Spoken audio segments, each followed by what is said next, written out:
Baie welkom by die voorlesing van die Afrikaanse Sabbatskoolles vir blindes en swaarsiendes. Hierdie lesse word voorsien deur die Wêreldkonferensie van die Sewende Dag Adventiste Kerk. Die voorlesing van die les word aan u gebring deur SSL in samewerking met Adventiste Wêreldradio Afrikaans en word voorgeles deur Marlena Nel.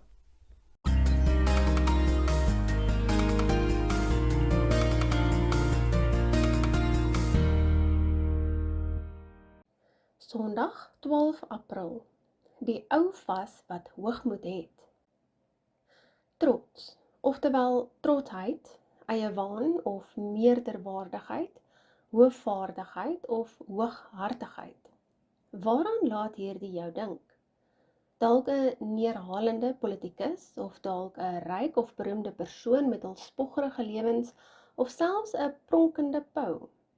Trotsheid is die gevoel dat jy belangriker of beter as ander mense is. Dit is inderdaad 'n gevoel, een waarop jy nie kan of behoort staat te maak nie. Hoogmoed het by Lucifer begin, hy wat 'n gerub in die troonkamer was en God in sy teenwoordigheid gedien het. Nog die oorsprong van die selfsug, nog die presiese tydstip waarop dit posgevat het, is aan ons bekend. Wat duidelik is dat hierdie gedagtegang die heelal uiteindelik in die groot stryd gedompel het. Ons sien dus dat Satan die teenpool van God is. Jesaja 14 vers 12 tot 14 sê vir ons: Hoe het jy uit die hemel geval, o môrester, seun van die daggeraad? Hoe lê jy teen die aarde neergeslaan, oorweldiger van die nasies? En jy het in jou hart gesê, ek wil opklim in die hemel, my troon verhef bo die sterre van God, en sit op die berg van samekoms in die uithoeke van die noorde. Ek wil klim oor die hoogtes van die wolke, my gelykstel met die Allerhoogste.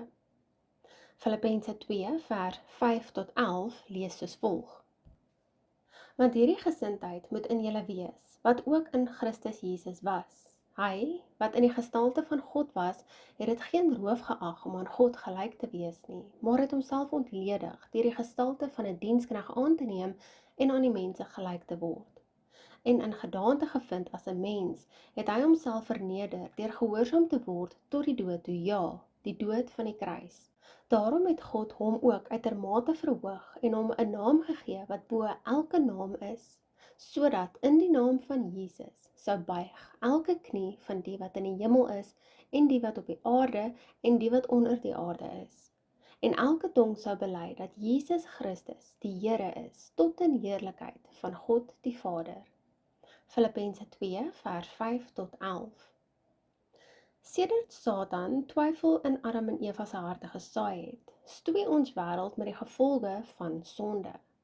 Saam met die vertwyfeling het hy hulle boonop in 'n versoeking gebring, om liewer hulle self lief te hê en te vertrou, om die eie ek bo God te verhef. Lees 1 Johannes 2 vers 15 tot 17. Watter 3 kerngedagtes leer jy uit hierdie gedeelte aangaande hoogmoed en 'n liefde vir wêreldse dinge? Ons lees 1 Johannes 2 vers 15 tot 17. Moenie die wêreld lief hê of die dinge wat in die wêreld is nie. As iemand die wêreld lief het, dan is die liefde van die Vader nie in hom nie. Want alles wat in die wêreld is, die begeerlikheid van die vlees en die begeerlikheid van die oë en die grootsheid van die lewe, is nie uit die Vader nie, maar is uit die wêreld. En die wêreld gaan verby en sy begeerlikheid, maar hy wat die wil van God doen, bly vir ewig. 1 Johannes 2 vers 15 tot 17.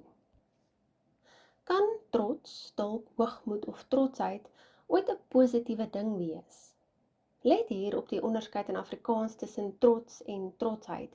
Eersgenoemde kan 'n positiewe gevoelswaarde hê. Daarenteen het trotsheid duidelik slegs 'n negatiewe gevoelswaarde, die wete, die houding dat die eie ek beter as ander is. Wanneer jy egter in jou noppies met iemand se prestasies is of iemand oor hul optrede prys, is die algemeen aanvaarde uitdrukking immers ek is trots op jou. So ons kan in die positiewe sin van die woord trots op ander wees. Neem ook in ag dat Mense nie noodwendig verwaand is, net omdat jy uitnemendheid probeer nastreef nie, ook nie omdat jy 'n waardering vir jou gawes en talente het en daarmee saam bely dat daardie genadegawes van bo kom nie. Volgens die skrif is daar wel 'n aanvaarbare soort selfliefde. Let byvoorbeeld op Jesus se bevel in Markus 12 vers 31 waar hy ons aansê om ander lief te hê soos ons onsself liefhet. Nietemin is dit altyd 'n onselfsugtige liefde. Met ander woorde, dit is nie selfbehep nie. Wat meer is, met God se teenwoordigheid en die doelgeregtigheid wat dit bring, verdwyn alle trotsheid uit die gelowige se lewe.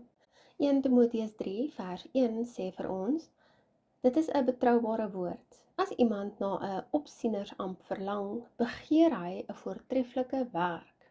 1 Timoteus 3 vers 1. Om nie aan God eer te gee vir die dinge wat hy in jou lewe vermag nie, dit is wanneer hoogmoed en ooghartigheid begin kop uitsteek. Wees versigtig in watter lig jy jou besittings, vaardighede en prestasies beskou. Besef dat hierdie dinge nie jou waarde bepaal nie. Nee, dit kom altyd van bo.